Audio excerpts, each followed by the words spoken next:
नमस्कार प्यारे छात्रों, कैसे हो आप सभी। उम्मीद करता हूँ आप सभी लोग स्वस्थ और मस्त होंगे। तो जितने ही बच्चे क्लास 10 टीपी बोर्ड एग्जाम 2025 की तैयारी कर रहे हैं तो इस वीडियो को लास्ट तक जरूर देखना, क्योंकि आज के इस वीडियो में हम आपको विज्ञान के 13+ MCQ के बारे में बताने वाला हूँ, जो कि आपके लिए बेहद खास रहेंगे। तो चलिए आज के इस वीडियो को स्टार्ट करता हूँ। तो बच्चों, आपका पहला प्रश्न दिया है, इसमें बताया गया है किसी उत्तल लेंस की फोकस दूरी हमेशा होती है, यानी कि उत्तल लेंस की जो फोकस दूरी होती है वो हमेशा कैसी होती है, पॉजिटिव होती है या फिर नेगेटिव होती है, या फिर पॉजिटिव नेगेटिव दोनों होती हैं, या फिर इनमें से कोई नहीं। तो बच्चों, उत्तल लेंस की जो फोकस दूरी होती है वो हमेशा पॉजिटिव होती है। तो इसमें आपका फर्स्ट वाला राइट आंसर हो जाएगा। नेक्स्ट बच्चों, आपका बताया गया है, इसमें बताया गया है किसी शब्दकोश में पाए गए छोटे अक्षरों के पढ़ते समय आप निम्न में से कौन सा लेंस पसंद करेंगे। तो बच्चों, छोटे अक्षरों को पढ़ते समय हम एक उत्तल लेंस का प्रयोग करेंगे। वो होगा आपका 50 सेंटीमीटर फोकस दूरी का उत्तल लेंस होगा। तो बच्चों, आपका इसमें सी वाला राइट आंसर हो जाएगा। नेक्स्ट बच्चों, आपका बताया गया है, इसमें बताया गया है मोटर गाड़ी के चालक के सामने सामान्यतः लगा होता है, यानी कि कौन सा दर्पण लगा होता है मोटर गाड़ी के चालक के सामने, समतल दर्पण या फिर उत्तल दर्पण या फिर अवतल दर्पण या फिर उत्तल लेंस। तो बच्चों, मोटर गाड़ी के चालक के सामने जो सामान्यतः जो दर्पण लगा होता है वो कौन सा दर्पण लगा होता है। तो बच्चों, वो दर्पण लगा होता है उत्तल दर्पण। इसमें आपका बी वाला राइट आंसर हो जाएगा। मोटर गाड़ी के चालक के सामने उत्तल दर्पण लगा होता है। नेक्स्ट बच्चों, आपका बताया गया है, इससे पहले अभी तक आपने वीडियो को लाइक ना किया तो एक प्यारा सा लाइक, और चैनल पर नए तो सब्सक्राइब जरूर कर लें। तो बच्चों, इसमें बताया गया है एक व्यक्ति समतल दर्पण की ओर 4 मीटर प्रति सेकंड की चाल से आ रहा है। व्यक्ति के समतल दर्पण से बना अपना प्रतिबिंब किस चाल से आता हुआ प्रतीत होगा, यानी कि एक व्यक्ति जो है वो समतल दर्पण की ओर 4 मीटर प्रति सेकंड की चाल से आ रहा है, और व्यक्ति का जो दर्पण बनाता है, यानी कि जो उसकी परछाई होती है, यानी कि प्रतिबिंब बनता है, वो किस चाल से आता हुआ प्रतीत होगा। तो बच्चों, फर्स्ट दिया है 4 मीटर प्रति सेकंड से, या फिर 2 मीटर प्रति सेकंड से, या फिर 8 मीटर प्रति सेकंड से, या फिर इनमें से कोई नहीं। तो बच्चों, जो उसकी परछाई उसे आते हुए प्रतीत होगी वो उसकी दोगुनी होगी, यानी कि 8 मीटर प्रति सेकंड से। इसमें आपका सी वाला राइट आंसर हो जाएगा। नेक्स्ट बच्चों, आपका बताया गया है कि नेत्र लेंस की फोकस दूरी बढ़ जाने से आँख में उत्पन्न दोष होता है, यानी कि नेत्र लेंस की फोकस दूरी अगर बढ़ जाती है तो आँख में जो भी आपका दोष होता है वो कौन सा दोष होता है, निकट दृष्टि दोष होता है, या फिर दीर्घ दृष्टि दोष होता है, या फिर जरा दृष्टि दोष, या फिर दृष्टि बेसब दोष होता है। तो बच्चों, इसमें आपका राइट आंसर हो जाएगा दीर्घ दृष्टि दोष, यानी कि जब लेंस की जो आपकी फोकस दूरी होती है वो बढ़ जाती हो तो आँख में आपका दीर्घ दृष्टि दोष हो जाता है। तो इसमें आपका बी वाला राइट आंसर हो जाएगा। तो बच्चों, निकट दृष्टि दोष आपका ये एग्ज़ाम में पूछा जाता है, 100% श्योर है, इसकी कोई राय नहीं है। इसका एक क्वेश्चन जरूर मिलेगा। इस क्वेश्चन या फिर निकट दृष्टि दोष, या फिर दीर्घ दृष्टि दोष, या फिर जरा दृष्टि दोष, इसमें से एक क्वेश्चन आपको जरूर देखने को मिलेगा, और ये आपको जरूर तैयार कर लेना है।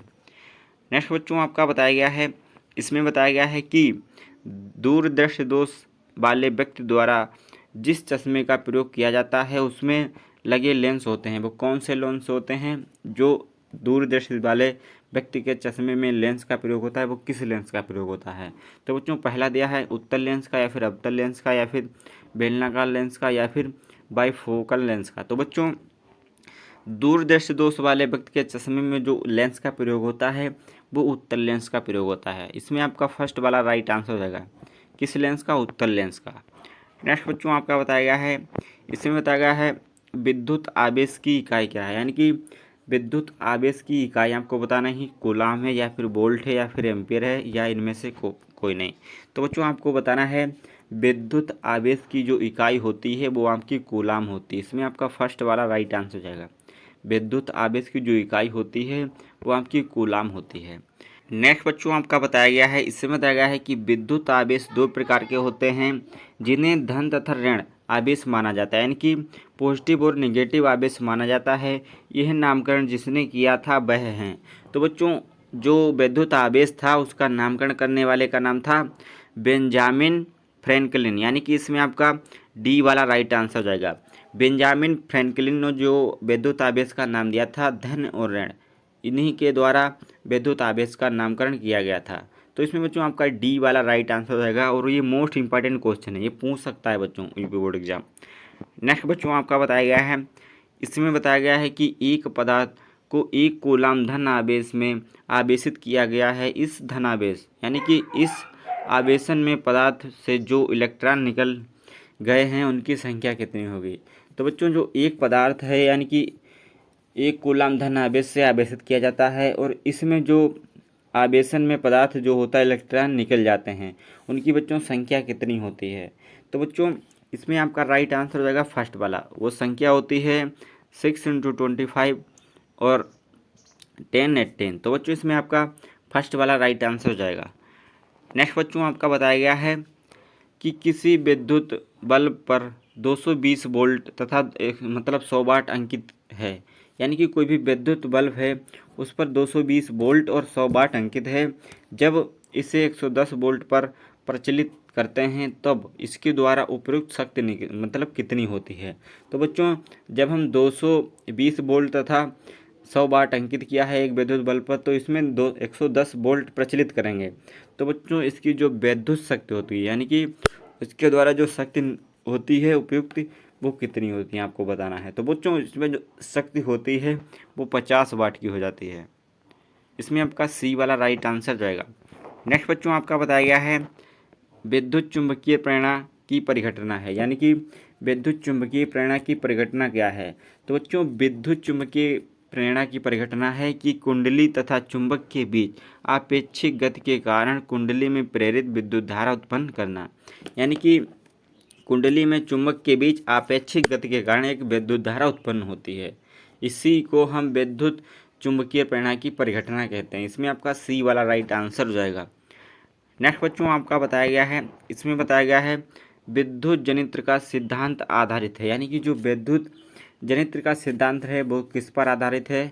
तो बच्चों वो आधारित है विद्युत चुंबकीय प्रेरणा पर, यानी कि विद्युत जनित्र का सिद्धांत आधारित है आपका विद्युत चुंबकीय प्रेरणा पर। आपका सी वाला राइट आंसर हो जाएगा। नेक्स्ट बच्चों आपका बताया गया है लघुपथन के समय परिपथ में विद्युत धारा का मान कितना होता है, यानी कि परिवर्तित नहीं होता या फिर अधिक बढ़ जाता है या फिर बहुत बढ़ जाता है या फिर निरंतर परिवर्तित होता है। तो बच्चों आपको बताना है कि लघुपतन के समय परिपथ में जो विद्युत धारा का मान होता है वो कितना होता है। तो बच्चों वो होता है बहुत अधिक बढ़ जाता है, परिपथ में विद्युत धारा का मान बहुत अधिक बढ़ जाता है। इसमें आपका सी वाला राइट आंसर हो जाएगा। नेक्स्ट बच्चों आपका बताया गया है प्रतिक्रिया PbO + C और आपका एरो दिया है PV और +CO। तो बच्चों ये कौन सी प्रतिक्रिया है। तो बच्चों इसमें आपका राइट आंसर हो जाएगा सी, एक प्रकार का अवकारक, यानी कि एक प्रकार का अवकारक है। इसमें आपका सी वाला राइट आंसर हो जाएगा। जो सी जो है यहाँ पर ये एक प्रकार का अवकारक है। नेक्स्ट बच्चों आपका बताया गया है, इसमें बताया गया है निम्न धातुओं में कौन Na यानी कि सोडियम हाइड्रोक्साइड के विलयन से H2 देता है, यानी कि कौन सी धातु है जो सोडियम हाइड्रोक्साइड के विलयन से H2 देता है। तो बच्चों मैग्नीशियम है या फिर कॉपर है या फिर एल्युमिनियम है या फिर Ag सिल्वर है। तो बच्चों आपको बताना है कि कौन सी धातु है जो सोडियम के साथ H2 देता है विलयन में। तो बच्चों वो आपकी धातु है एल्युमिनियम। तो इसमें आपका सी वाला राइट आंसर हो जाएगा। एल्युमिनियम धार जो होती है वो मतलब सोडियम हाइड्रोक्साइड के साथ विलयन में से H2 देता है। नेक्स्ट बच्चों आपका बताया गया है, इसमें बताया गया है यदि किसी विलयन का pH यानी कि pH मान 13 है, इसका अर्थ है कि यह कौन सा यानी कि अम्ल है, यानी कि अम्लीय है, प्रबल है या फिर दुर्बल या फिर क्षीण है। तो बच्चों जो pH मान 13 होता है उसका जो अर्थ होता है कि ये प्रबल भास्मिक अम्ल है, यानी कि प्रबल भास्मिक अम्ल है। इसमें आपका डी वाला राइट आंसर हो जाएगा। नेक्स्ट बच्चों आपका बताया गया है कि साधारण ताप पर फास्फोरस का अणुसूत्र है, यानी कि साधारण ताप पर फास्फोरस का अणुसूत्र जो है वो कितना है। तो बच्चों जो अणुसूत्र है वो आपका है P4। साधारण ताप पर जो फास्फोरस का अणुसूत्र है वो P4 है। इसमें आपका डी वाला राइट आंसर जाएगा। नेक्स्ट बच्चों आपका बताया गया है पीतल में रहता है, यानी कि पीतल में क्या रहता है? तो बच्चों पीतल में जो रहता है वो रहता है कॉपर और जिंक, यानी कि इसमें आपका सी वाला राइट आंसर हो जाएगा। कॉपर और जिंक जो होता है वो पीतल में रहता है। नेक्स्ट बच्चों आपका बताया गया है धातुओं की प्रकृति होती है वो कैसी होती है? विद्युत धनात्मक होती है या फिर विद्युत ऋणात्मक होती है या फिर उदासीन होती है या फिर इनमें से कोई नहीं। तो बच्चों जो धातुओं की प्रकृति होती है वो विद्युत धनात्मक होती है। इसमें आपका फर्स्ट वाला राइट आंसर हो जाएगा। नेक्स्ट बच्चों आपका बताया गया है, इसमें बताया गया है चुंबकीय अशुद्धि को किस प्रकार दूर किया जाता है, यानी कि चुंबकीय अशुद्धि को किस प्रकार दूर किया जाता है? तो बच्चों को किया जाता है चुंबकीय विधि द्वारा। चुंबकीय विधि द्वारा चुंबकीय अशुद्धि को दूर किया जाता है। नेक्स्ट बच्चों आपका बताया गया है, इसमें बताया गया है कि कार्बनिक यौगिक का आवश्यक तत्व है, यानी कि कार्बनिक यौगिक का जो आवश्यक तत्व है वो बच्चों है कार्बन, यानी कि फर्स्ट वाला आपका राइट आंसर हो जाएगा। कार्बनिक यौगिक का आवश्यक तत्व कार्बन है। नेक्स्ट बच्चों आपका बताया गया है कि अक्रिय तत्व कौन है? जो अक्रिय तत्व हैं वो कौन है? कार्बन है या फिर हीलियम है या फिर सोना या फिर हाइड्रोजन। तो बच्चों जो अक्रिय तत्व हैं वो आपका हीलियम जो है वो आपका एक अक्रिय तत्व है। इसमें आपका बी वाला राइट आंसर हो जाएगा। नेक्स्ट बच्चों आपका बताया गया है एल्केन श्रेणी की यौगिकों का सामान्य सूत्र होता है। तो बच्चों एल्कीन श्रेणी के यौगिकों का जो सूत्र होता है वो होता है CnH2n, यानी कि इसमें आपका फर्स्ट वाला राइट आंसर हो जाएगा। एल्कीन श्रेणी के यौगिकों का सामान्य सूत्र होता है CnH2n। नेक्स्ट बच्चों आपका बताया गया है कि अपमार्जक बनाने में प्रयोग, यानी कि अपमार्जक बनाने में उपयोग होता है वो कौन क्या होता है? कास्टिक पोटास या फिर ईथर या फिर एल्कोहल या फिर गंधकाल्म का, यानी कि तो बच्चों हमको बताना है कि अपमार्जक बनाने में सबसे ज़्यादा उपयोग किसका होता है? तो बच्चों इसमें आपका राइट आंसर हो जाएगा अल्कोहल। अल्कोहल का सबसे ज़्यादा उपयोग होता है अपमार्जक बनाने में। नेक्स्ट बच्चों आपका बताया गया है कि आवर्त सारणी के BII के तत्व हैं हेलोजन कहलाते हैं या फिर धातुओं के साथ अपक्रिया नहीं करते हैं या फिर निष्क्रिय गैस की अपेक्षा 2 इलेक्ट्रॉन कम रखती है या फिर अज्ञात तत्व होते हैं। तो बच्चों आवर्त सारणी के BII के तत्व जो होते हैं वो आपके हेलोजन कहलाते हैं, यानी कि आपका फर्स्ट वाला राइट आंसर हो जाएगा। नेक्स्ट बच्चों आपका बताया गया है, इसमें बताया गया है कि आवर्त सारणी के बाएं से दाएं जाने पर प्रकृतियों के बारे में कौन सा कथन असत्य है? तो बच्चों आवर्त की जो सारणी होती है उसके दाएं से बाएं जाने पर प्रकृतियों के बारे में जो होता है वो कौन सा कथन जो होता है सत्य होता है? तत्वों की धात्विक प्रकृति घटती है या फिर संयोजकता इलेक्ट्रॉनों की संख्या बढ़ जाती है या फिर परमाणु आसानी से इलेक्ट्रॉन का त्याग कर देते हैं या फिर इसके ऑक्साइड अधिक अम्लीय हो जाते हैं। तो बच्चों जब आवर्त सारणी में दाएं से बाएं जाने पर प्रकृति के बारे में कौन सा कथन असत्य है? तो वो आपका कथन असत्य है सी वाला। तो बच्चों इसमें क्या होता है, जब सारणी होती है दाएं से बाएं जाने पर प्रकृति के बारे में वो होता है परमाणु आसानी से अपने इलेक्ट्रॉन को त्याग कर देता है। क्या कर देता है?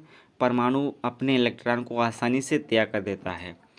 नेक्स्ट बच्चों आपका बताया गया है, इसमें बताया गया है प्रकाश संश्लेषण की क्रिया में उत्पन्न होता है, यानी कि जो प्रकाश संश्लेषण की क्रिया होती है तो उसमें बच्चों क्या उत्पन्न होता है?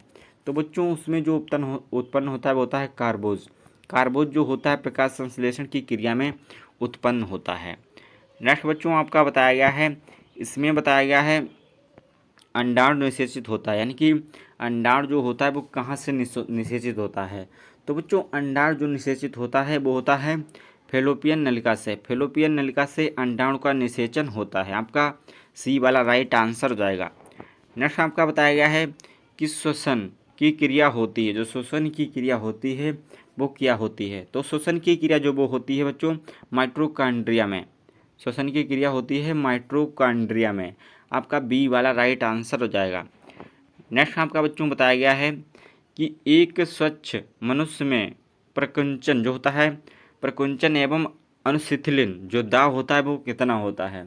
तो बच्चों एक स्वच्छ मनुष्य के जो प्रकुंचन एवं अनुशिथिलन जो दाब होता है वो आपका होता है 120 से 80, यानी कि आपका फर्स्ट वाला राइट आंसर हो जाएगा। आई होप आपको वीडियो अच्छी लगी है। अगर वीडियो अच्छी लगे तो लाइक करें, चैनल पर नए हैं तो सब्सक्राइब करें। इसका पार्ट 2 बहुत जल्द आ जाएगा और चैनल को सब्सक्राइब करके रखें ताकि हम अगली वीडियो डालें तो आप तक पहुंच सके। तब के लिए जय हिंद, वंदे मातरम। तैयारी अच्छे से करते रहें।